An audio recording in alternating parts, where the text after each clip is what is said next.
behind. Set it up. Get people behind me.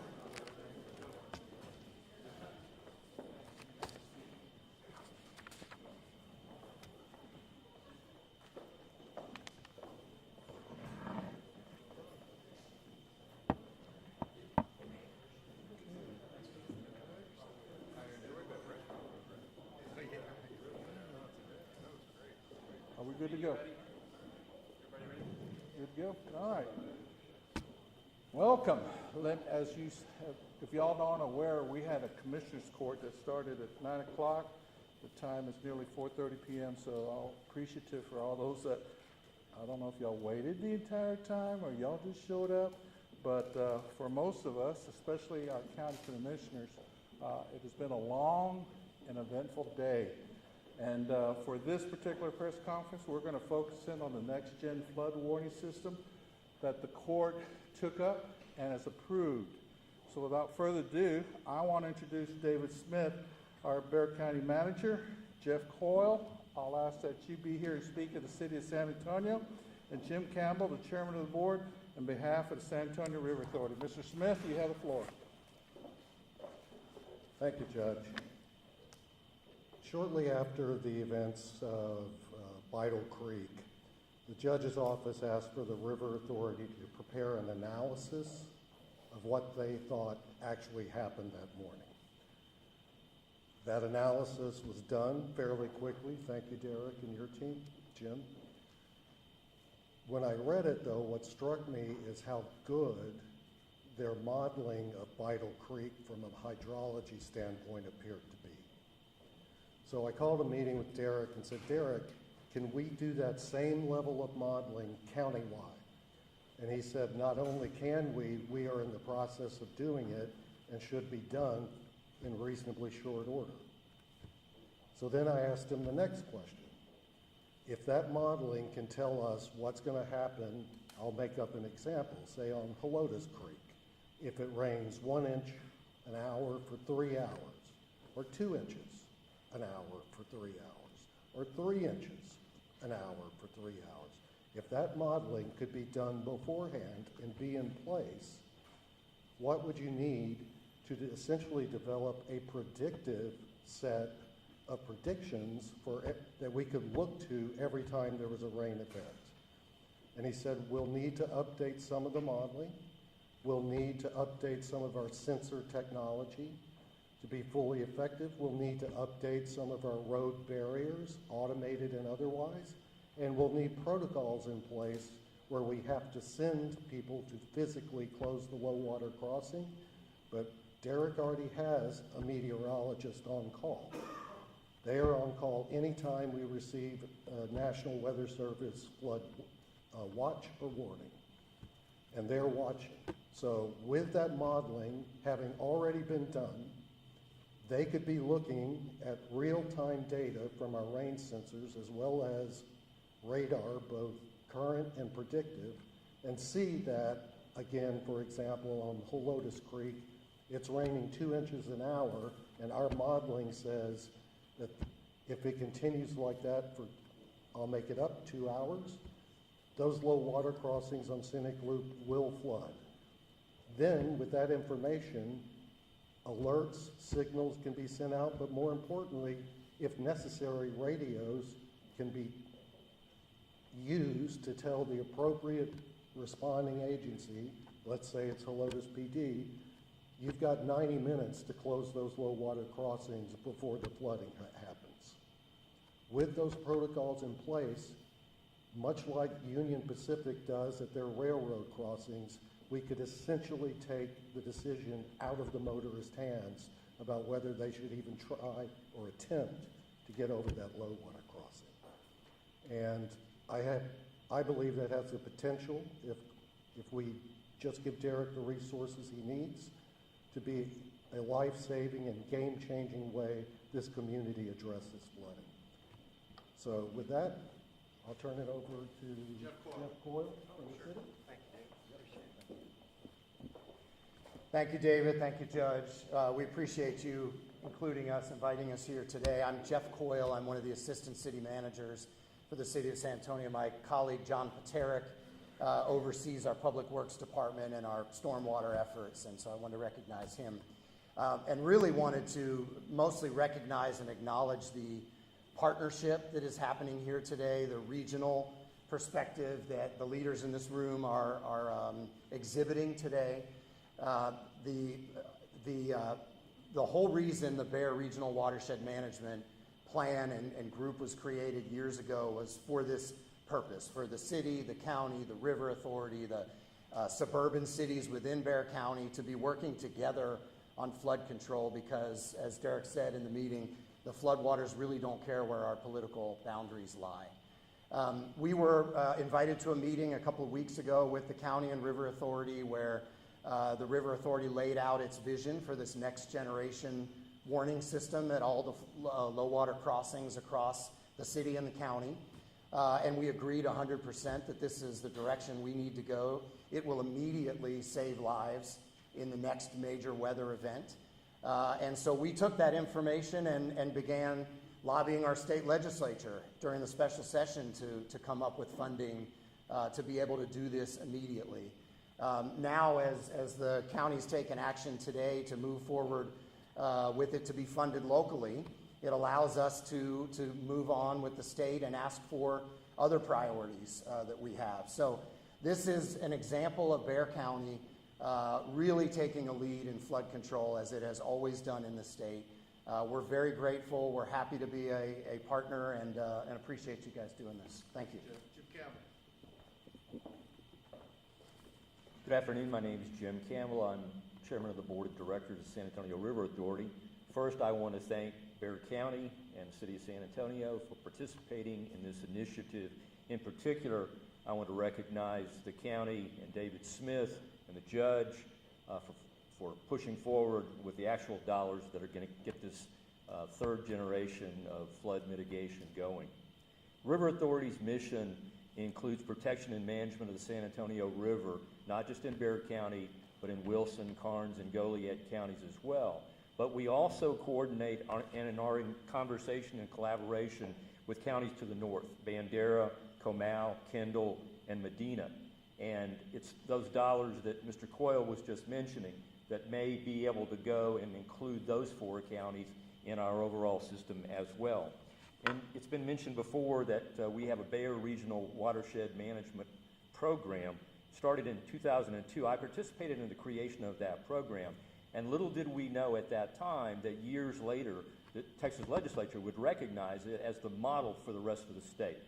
But we cannot rest on our laurels. We have much more to do to improve on that success.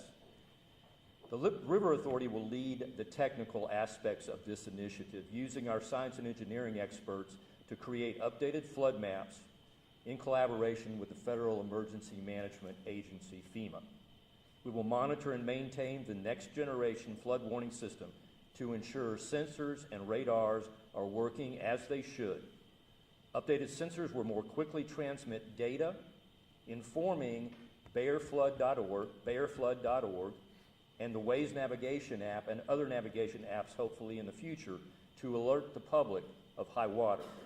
This approach will facilitate better decision making and help ensure communities can plan and prepare more effectively. San Antonio River Authority today stands with Bexar County and the city of San Antonio in committing to bringing the best available early flood warning technology and resources to our communities. Thank you. Commissioner Calvin. Thank you. Let me thank you, Judge Sakai, for your political leadership in getting this done, and David and all of our partners here for their involvement in this. This is a very important initiative for unincorporated county areas, suburban cities, because we don't have lighting in many of those areas. And so this particular package includes solar lighting around where these barriers will be, and that is to be applauded along with the security. We had a situation in northeast Bexar County, rural county, where we were having a high alert arm that was actually stolen, and unfortunately that does happen, that these barricades are removed, but the protections that we're putting in place, I hope will provide a lot of safety to a lot of people. So thank you, Judge, again for the political leadership in moving this forward. Out of the floods of 1998, where we saw the gas station that used to be at Vicar and Perrin Vital completely wiped out. Many homes were leveled. The county invested between 2007 and 2017 $500 million in flood control programs. Up until the incident along Perrin Vital and Vital Creek, there were 0 losses of life where the county had invested in flood control measures. This is, these barriers are one in a panoply of solutions that we need to be talking about as a community. This is a very important, quick step that we can take, but there's other engineering that has to happen, and here's why. When we look at how this happened, we know that within a 5 square mile radius, there is a catchment basin that received into Vital Creek on one side of that basin 6 inches within a several hour period and 6.2 inches within another period. And that is part of why the waters move like a tsunami, along with the fact that in this area you have a lot of impervious cover, a lot of development concrete, and not enough retention and drainage. So after this moment, we have to become laser focused on how do we develop drainage projects like the one the county did at the old Spanish Trail on Fredericksburg Road, which also doubles as soccer fields under the leadership of Commissioner Elizondo. We've got to do that same thing along the Perrin Vital corridor in order to protect our folks. That's going to require collaboration and partnership with the city of San Antonio. There are definitely parcels of property that are not in use that could be utilized, where fences were literally washed away, that we need to get into the planning process, I think, of acquiring and looking with our engineers all up and down this particular location, which has plagued us not only in '98, but again in the 2000s and again in 2025. So as the commissioner who represents this area, and I grew up along the Perrin Vital corridor, I used to ride my bike in these areas, we still have some measures to do to protect life, but I believe that these particular barriers will be a positive step in the right direction.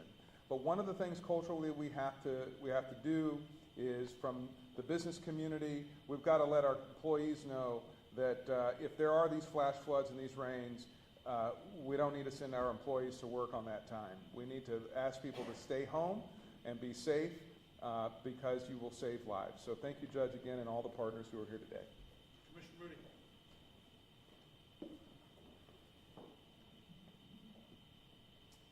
Well, thank you, Judge Sakai, David Smith, our County Manager, Sarah, for working on this project, and for all of our city partners as well.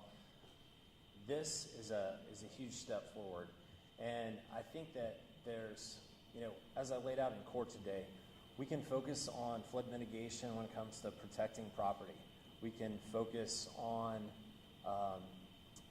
access to roadways with low water crossings, or we can focus on the protection of human life. And I think that everyone will agree that we should prioritize that protection of human life. This is a significant investment, tens of millions of dollars that can go into providing real-time predictive modeling to ensure that we protect human life in a catastrophic flooding incident.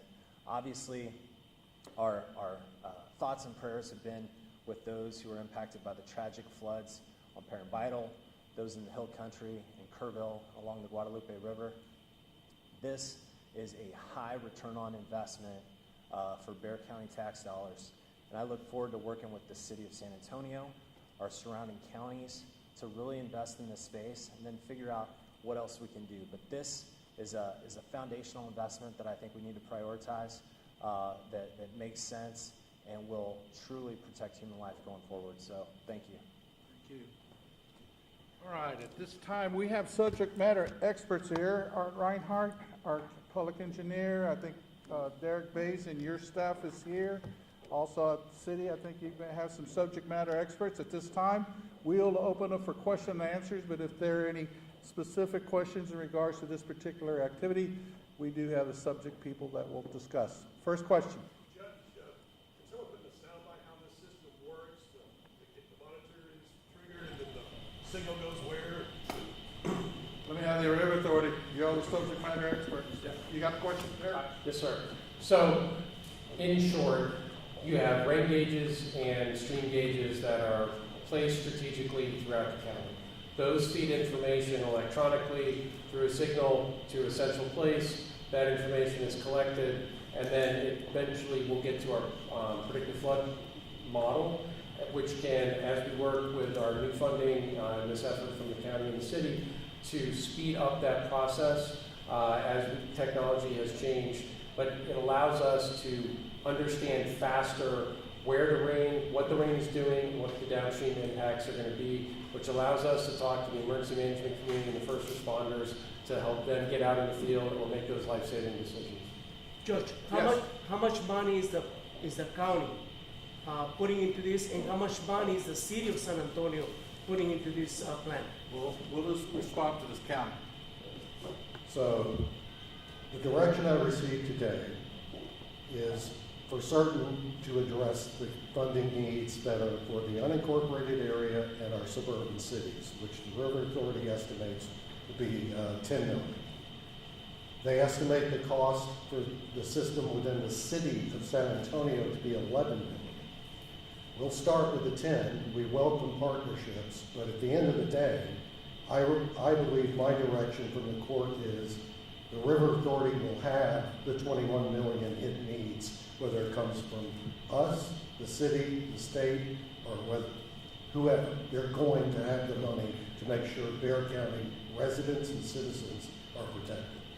Let me have Jeff Core from the city of San Antonio. Sure, and I think David summarized it perfectly. It is not currently in the city's budget beyond the conversation today, so we haven't had those discussions yet, but I think we're all in agreement this needs to happen. As the judge said earlier today, the county's taxpayers are the county's taxpayers. I don't believe that most folks care what the color of the money is. They want us to solve this problem. So we have a long partnership between the city and the county and the River Authority, and we expect that will continue. And like, Could you talk about the implementation going forward from today's decision and what the future looks like? Repeat that? Just what does the future look like in terms of implementation and getting? Oh, certainly. Steve Metzler with the San Antonio River Authority. We've got a multi-phase approach. Some of this work has already begun. A lot of the improvements we were going to make to the predictive flood model, we had been budgeting for a couple of months prior to the flood event on June 12th. So we go into this with a great deal of momentum.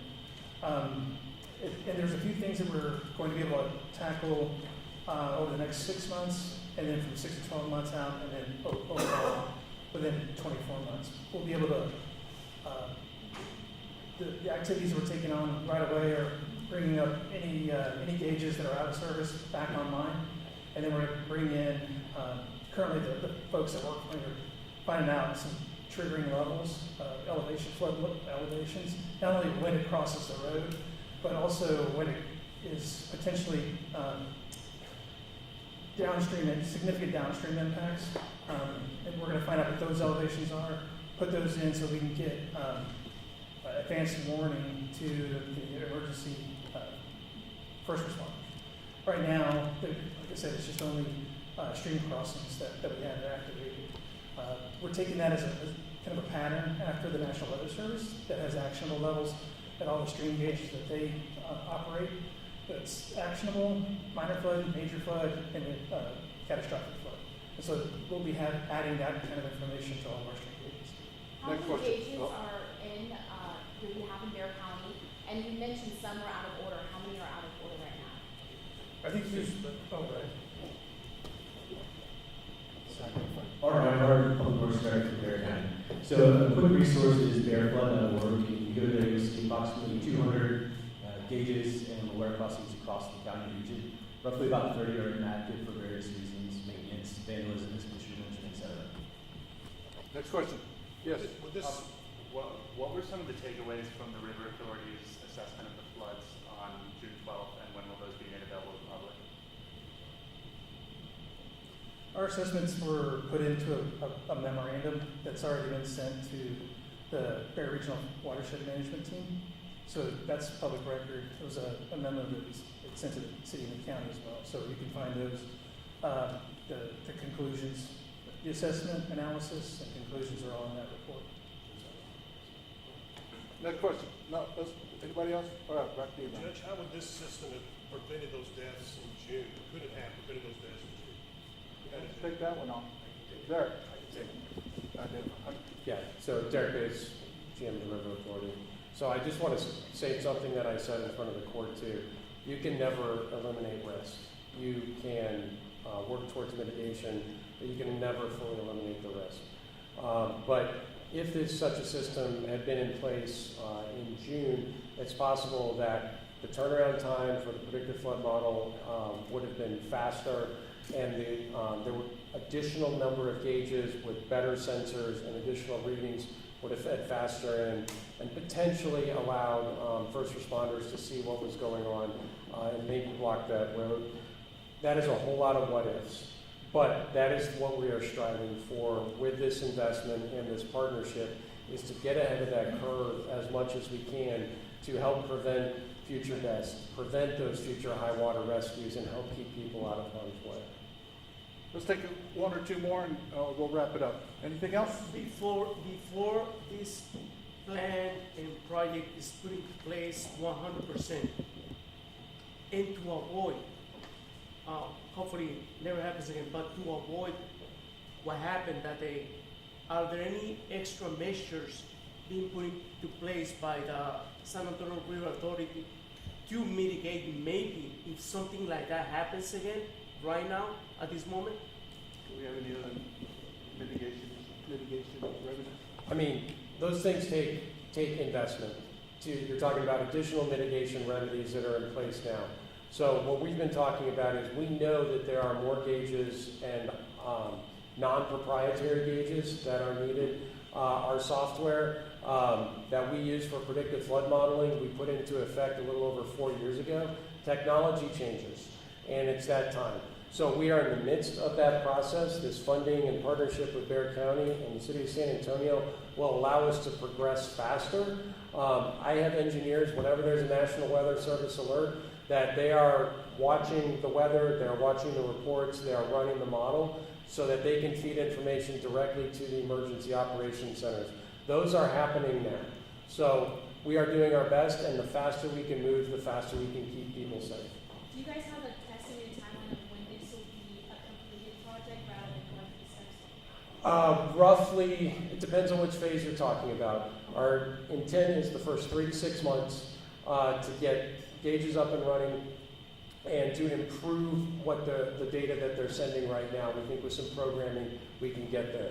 Then in 6 to 12 months, get our flood model 3.0 up and running, more gauges out, better gauges out, and then after that, in that 1 to 2 year mark is really get everything fully implemented and fed in, and then manual gates in that first year as well, working towards automated gates over the long term. So within a 2 year period, that is the goal. We live nowadays by these devices, these little things right now.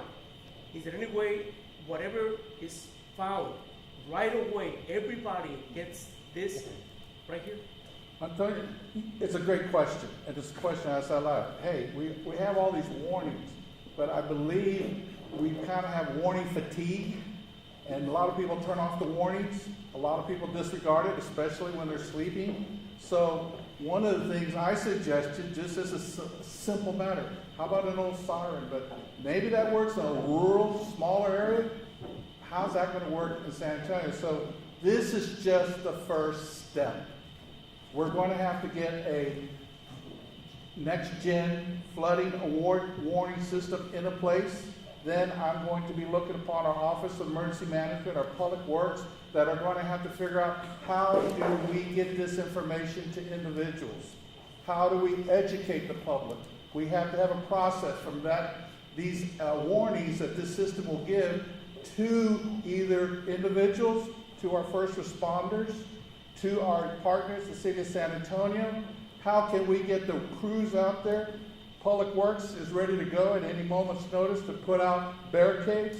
We have also what's called, Commissioner Coward, Commissioner Moody, the halt system that the county has also invested in. So this is a multi-dimensional process. This is not just a fix and everything will be fine. No, we have a lot of work to do, but I want to applaud everybody here who has participated today. And we want to show that although we had some big issues to discuss today, we haven't forgotten people who died on June the 12th, especially here in Bexar County. My heart and sympathies go out to the Hill Country and to Kerrville and the Kirk County, but as you can see, the review, so to speak, is why couldn't this warning process be more in real time? And so this is a significant step forward. So at this time, I'm closing the press conference. I'm excusing the group, and if you want to go talk to them some more, they're at your beck and call. Thank y'all very much. Press, I will recess. If there's any further questions for today, pursuant to my process, I will come back out. Give me a break to just catch my breath. All right? Thank you. So does anybody else need any questions for the judge? Another item, agenda items that was covered?